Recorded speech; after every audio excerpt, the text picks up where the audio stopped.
pag nadapa ba ang isang tao, sinong gusto mong magtayo sa kanya? Julia Montiz halos hindi na makapagtimpi, sasabog na at halos hindi na mapigil ang pangyayari. In a relationship, merong isa. Showbiz Celebrity Updates. You can still go, even when you feel slow, you can still go, even when there's no hope, you can still go. Subscribe for more info. Still go.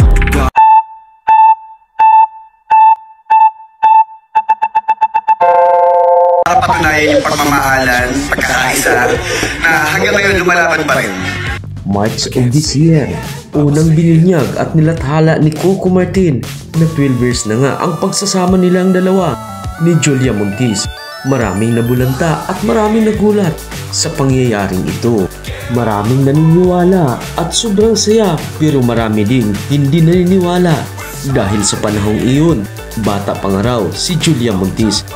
At magmula nga nung isinapubliko ni Coco Martin ang estado ng kanilang relasyon ni Julia Montiz, mas lalong pinangahawakan ni Julia Montiz kung anong meron sa estado nila, na sobrang ikinatuwa ni Julia Montiz at sobra siyang nagpapasalamat kay Coco Martin. At sa bagong achievement na nakuha ni Julia Montiz, na patok sa televiewers ang 5-week apps in a romance na kasama nga si Alden Richards. Ang blessing raw na dumating sa kanilang buhay or sa kanyang buhay ay hindi lang dahil sa showbiz, kung hindi dahil na rin open siya for this year.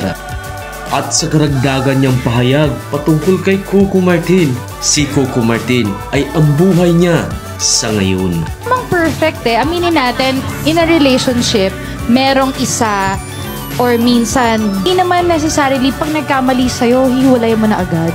Magpasa ngayon, looking forward ang mga netizens at fans sa relasyon nila Julia Montiz at Coco Martin at inantay ng karamihan ang kanilang settle down.